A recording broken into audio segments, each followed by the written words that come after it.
Stop fucking ripping up my grass, fucking fucking up the yard, mate.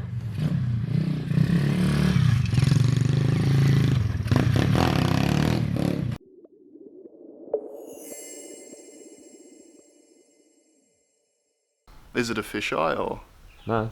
is it just a normal lens? Yeah. It's so weird looking into it. It's so clear. Yeah. So much clearer than the GoPro. Fuck. Alright guys, I know last episode I said we weren't going to keep tally of the cost of this Liam's 31 anymore, but on Liam's request, he wants to do another video basically of all the costs. Well, just Since- outlining exactly, because I think we've all been pretty vague on the build of this, so I think it's probably a good idea that I just show everyone what I've actually done to this since I bought it completely standard, so it gives everyone a good idea of what, I don't know, it takes to get something looking like a slightly better pile of shit.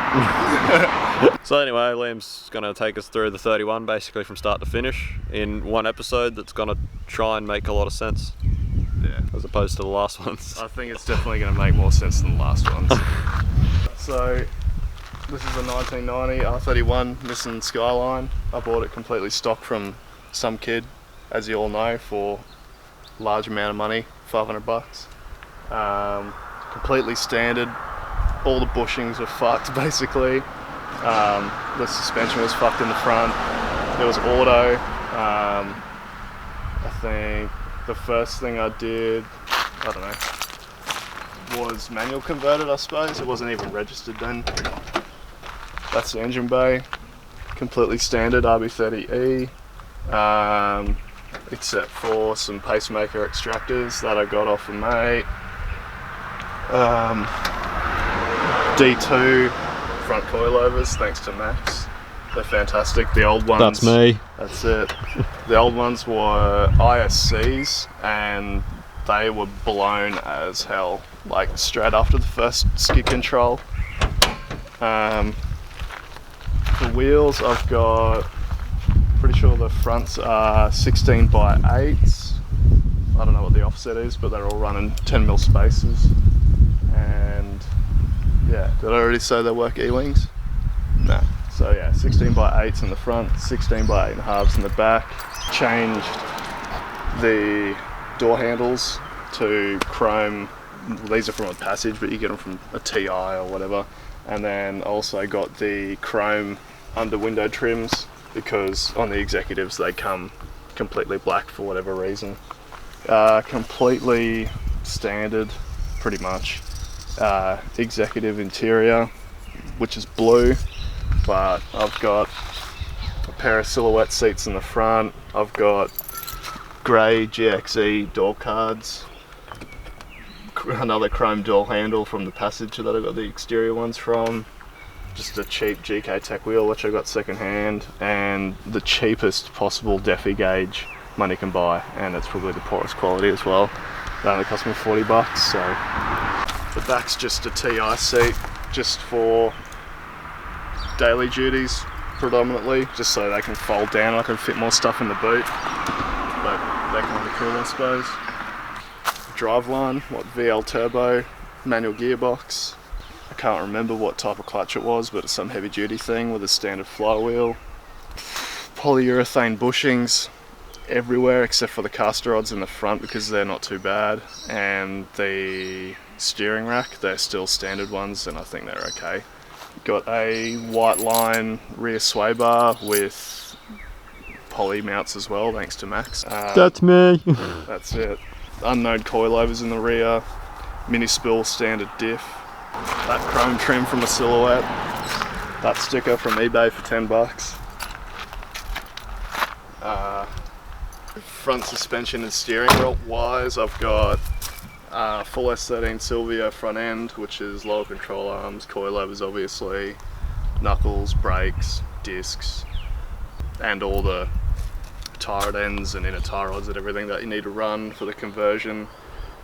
But only thing lock wise really is just the little, what are they, like 5mm rack spacers, not the proper wind on ones, just the little tiny slip on rack spacers, that's what they are.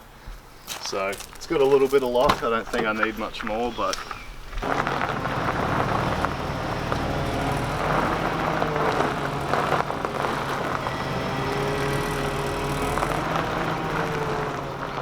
What are your plans for it now? Yeah, turboing it. But that's gonna hold off a little bit. I want to do it nice, and it's still a daily, so it's got to be nice and it's got to be reliable and stuff like that. So I'm not going to rush into it. I'm going to take my time and make it sick. So Liam's going to learn from all my mistakes. Obviously my R31 was super reliable, except for the stainless manifold kept cracking, and I was using crappy perforated T3 gaskets which kept blowing out, and I had like silicon bends going into my turbo on that, which I was splitting every now and then. So Liam's ordered a cast elbow to weld onto his turbo housing so he doesn't split any 90-degree bends. He's also going to order a mild steel manifold from Hybrid Performance. Gonna make it tidy. Hopefully Max gives me a camera so I can film it all with, and then put it on the internet so you guys can see. But I'm trying to convince Liam to make his own YouTube channel, but he won't. how would you get views then? Oh, Box of goodies. I'd get views from you being like, Max sold me this, and Max gave this to me. That's and it. This is my box of goodies so Oh, far. who sold you this, mate? The turbo. Yeah. I got this from On-Song Performance. Oh, gotcha. Yeah, no. Good blokes, those blokes. Not a lot, but just what is it, 3071 or 3076? 3076. There you go, 3076, $200 Chinese max speeding rods turbo, which should do fine. literally the same turbo I was running on mine, and the same turbo Rex runs on his 31. And we have loved them. Yeah. We never had any issues with them, so yeah, they're actually pretty sick. Yeah, it's got to be a budget. It's a budget build, but more based on reliability than performance and flopping your dick out, if that makes sense, I suppose. But yeah, just Cometic multi-layer exhaust manifold gasket, so I'll never need to fucking worry about that. Random cheap as pod filter from the internet. Stock intake, top half stock intake manifold to get customized by someone. So Liam's hoping to send that top half to the manifold to APG, Mick at APG, which is the same bloke who made mine on my 31. So it'll be honestly nearly exactly the same setup as my 31. Liam's going to go Niztune. Yeah, Niztune, unless I find like a stupid deal. It's all, yeah. I've obviously got a long time to do it, or I've got more time to do it now than I did originally, so I've got more time to look for good deals. So if I find like a Microtech or whatever, a Link, I don't know, for a good price, I'll probably go get it. But a Niztune's only like $300, so you can't really go wrong, especially when I'm only aiming to get maybe 300 horsepower. I'm not massively fussed. It's probably more power than I can deal with, to be honest. Yeah. Just send it, you'll get it. Yeah, I'll get there eventually. I've got a smaller intercooler. This is for the Silvia, but it's the exact same size that I'll run on the 31 because I've had a look and there's not limited room, but there is a fair bit of stuff in the way, especially when I've still got the stock aircon and stuff like that, and I don't want it to be all hacked up. So this is just I think it's a 180 by 550 from end to end, and it's got 2.5 inch inlet and outlets, so I can run the same size piping all the way through without having to run a 3-inch to 2.5 inch reducer like on the Silvia. I managed to get a really good deal on some Nismo 600cc injectors that were on a GTR. So these are worth like some stupid amount. On the internet I've seen them for like upwards of $1,000. I've got this full set of 6 which look fresh as for $100. So you can't really pass off on an offer like that. So I gave this floor-facing plenum to Liam to mock up some stuff. Apparently it's not good enough for his use, so... yeah, I don't know, I just like the APG one. Just it didn't make the cut, so he's not going to use it. I'm just fussy as fuck, so... the APG ones are sick. Yeah. This is the grey dash I'm going to put in the 31, so it doesn't look gross. I got this off of. Basically, for a bit of context for everyone, standard executive R31s only came with 2 interior options from factory, which was tan, which is what mine was, which you can see in my videos, or blue, which is what Liam's got, which is gross. It's fucking disgusting. So slowly he's in the process of eliminating all of the like gross blue interior and replacing it with like the Silhouette and the GXE had the option of grey interior, which was way cooler, way nicer than gross 80s blue. So that's why all this is happening. That's why Liam's been changing door cards and front seats and chasing down this dash, and that just so that you are aware. Yeah.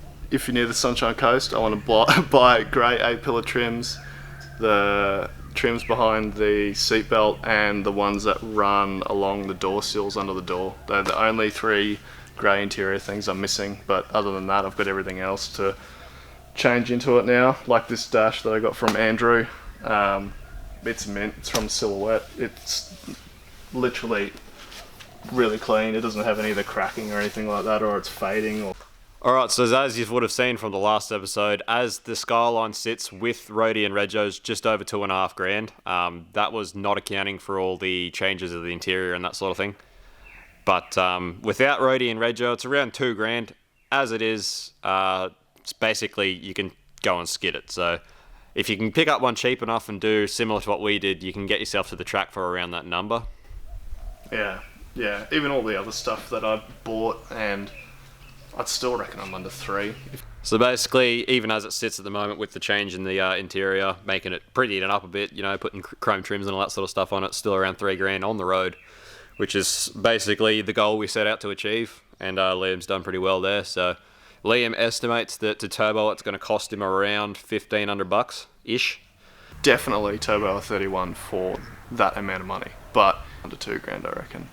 Yeah, with tunes and ECUs and custom intake manifolds and stuff like that, that's what really chews up the money. Yeah, exhaust manifold plus your turbo plus your ECU and tune and lines and that sort of thing, like Liam says, is around $2,000. So even then, it's still going to be, you know, $5,000 as it sits turboed on the road, we estimate, which is still a pretty damn good price for what it's going to be. And as we said, without Roger and Roadie, you're more so looking at, and without all the prettying of the interior, you could pretty much do a turboed one for around $4,000, which is a dirt cheap drift car. Yeah, definitely. So I know of a fair few people, including myself, that have done the R31 to get into the sport cheap, and it's worked out very well for them all. But it does seem as though that a lot of people are catching onto it because the prices of 31s are starting to go up. There are still a lot of cheap ones around, you just got to hunt around for the deals. Once I turbo it, we'll obviously film all that, and I'll add up all the costings to the cent and make sure that, you know, we can outline exactly how much it's spent to do that, and then we can add that cost on top of the car. So it's like an optional thing. It doesn't need to be turbo. There's plenty of other dudes out there that are ripping it hard with the RB30E. You don't need that stuff. You just need a little bit more lock, and you just need to send it. You need to send it. You need heaps of mungie and heaps of right foot. You do better in one of those than you would in like a 240SX in the States.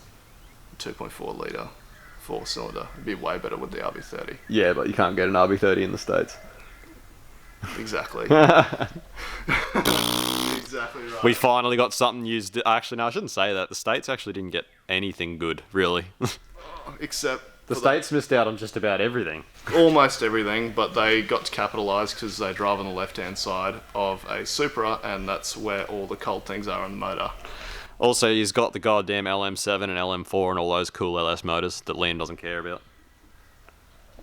We got the Barra, but The poor S13's all apart, Liam. What's going on here?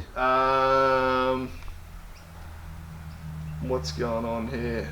unpopular opinion, CAs are way better than SRs. Yeah, well, They are. They're lighter, they're shorter, they're smaller, they're iron blocked, and they're still lighter than an SR. SR, I gotta have had cams and I still use rocket. yeah, fuck that. Righto, so basically this, although last episode I said this was going to slow up this series due to Liam's request and also the fact that this series is getting lots of views compared to my other videos on YouTube, sort of between the two of us, we've decided basically to keep it going. Well, there needs to be more videos on R31s.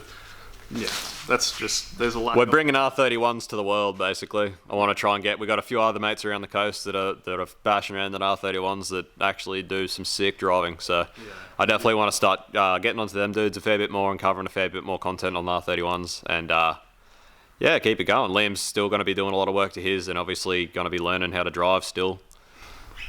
Yeah, fuck yeah. We need to get some footage of Daniel. He fucking kills it. Yeah, we got another mate here, Dan, that runs an aspirated RB30 R31, and he sends it. So Fuck yeah. He actually does it in the dry like a real man. I'm just a pussy and do it in the wet. one day. But anyway, me and Liam are going to go drifting next week. So Yeah. keep posted. We're going to be doing some driving Yeah, that's skid control again. in so- some budget drift machines Hell yeah. Oh, yeah, in the sesh sure. mang.